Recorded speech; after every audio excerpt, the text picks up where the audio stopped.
Ménopause, quel que soit fi k'ap grandi a, toujours penser et réfléchir avec phase ça. Mais est-ce qu'on connaît vraiment qui ça qui ménopause là? Est-ce qu'on connaît pour qui ça yon garçon pas bay tête li problème pour question ça parce que garçon pas jamais entrer en ménopause? Eh bien, sous canal pour la qui c'est Nèg Marron TV, nous pral expliquer.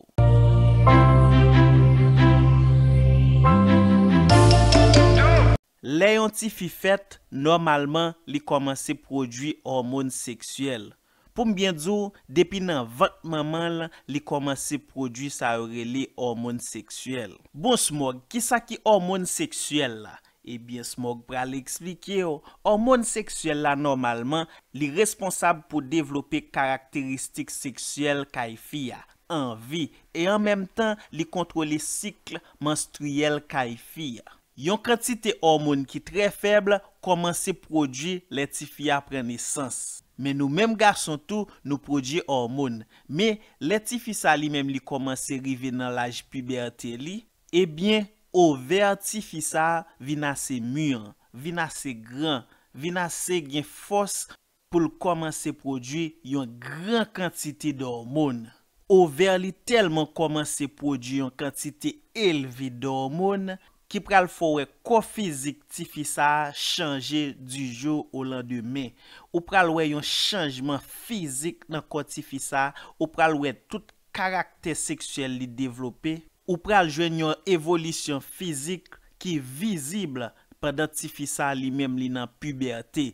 Tété liyo, forme col, forme ni, ou pral wè l get ensemble yon demoiselle. Ça kon même rive ko wè ti demoiselle ça changer soutien yon fois par mois parce que Jean l'a grandi a, Jean l'a développé a, c'est un bagay exceptionnel qui causé par hormones yo.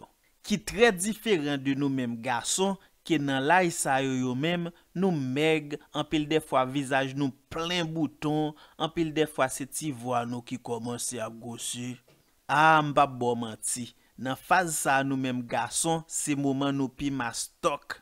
Mais ti mesdames yo non, c'est moment où yo commence sembler demoiselle. Et hormones sa yo continue pour un pile année la kay mesdames yo.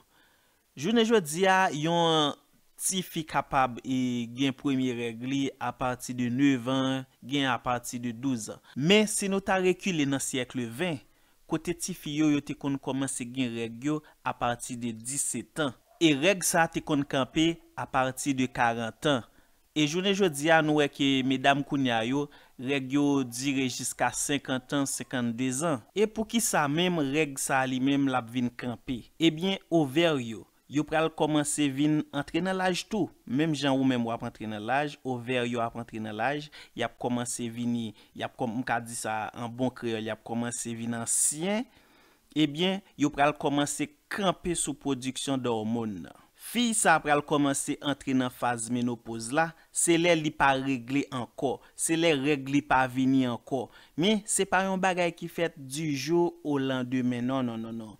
Li gen un processus, li gen un temps, li gen un phase. Règle la ka camper jodi a la, l fait 7 mois, 8 mois l pa vini, après l vini encore, ça parle les ménopause. Li fait 2-3 mois l pa vini, li vini encore, phase ça relé climatéraire ou bien climatérique. C'est phase côté que calcul pour ménopause là pour qu'on fait. Eh bien Smog, nan ka sa ki lem ka di que moi vraiment nan ménopause moi. Eh bien, ménopause li même c'est les que ou compléter yon année, 12 mois. Dernier fois gen règle makil pour ouais nan ki lò pral gen règle encore. Sou gen règle avant 12 mois, eh bien ou nan phase climatéraire là ou poko nan ménopause là. C'est là où passe 12 mois, yon année qui règle pas jam vini, eh bien là ou entre nan ménopause. Eh bien, dans cas ça, c'est normal pour corps physique ou vin recevoir un choc parce que ou te kon produit hormones, ou te kon ovulé, ou te kon gen règle et puis brut soukou comme ça, quoi suspend produit catégoriquement de hormones. Eh bien, ça qui passe, c'est là toute douleur ou pral commencer. nous même garçons, nous pas entrer dans ménopause parce que nous pas jamais gen règle. En pile fille qui kon dans ménopause, mais yo besoin faire petite ou bien yo besoin détourner phase ménopause là pour une raison ou bien pour une l'autre, yo kon prend en pile médicament pour ça. Eh bien, ça kon rend moun nan soud nan tout des oreilles ou met a parler la avec li pas tande. Ménopause pas réagir sur chaque fille de la même façon. Gen fille là qui pas gen trop grand problème, mais gen des filles en mime, li saccagé yo, li ba yo yon chaleur énorme. En pile fois, moun nan kon sentil prête pour le tout fait. Gen moun qui souhait en pile. Et pour moun sa en pile fois reme séché. Et puis partie intime moun sa tout reme rete séché. Moun sa vin perdu libidol, li vin pas sou garçon, a fait love, bagay sa yo vin pas intéressé encore. Et en pile fois, moun sa ka entrer en dépression.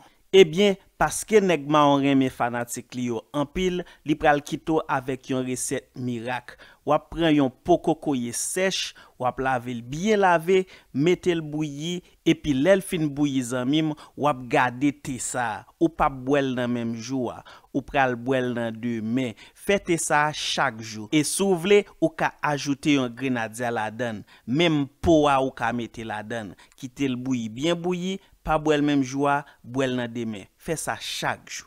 La femme c'est une pi belle création bon Dieu. Que bon Dieu garde nous, prend soin nous, guide nous et protège nous.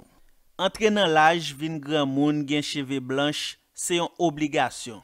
Mais agir tant kou ti grand moun, ça c'est ou pral décider.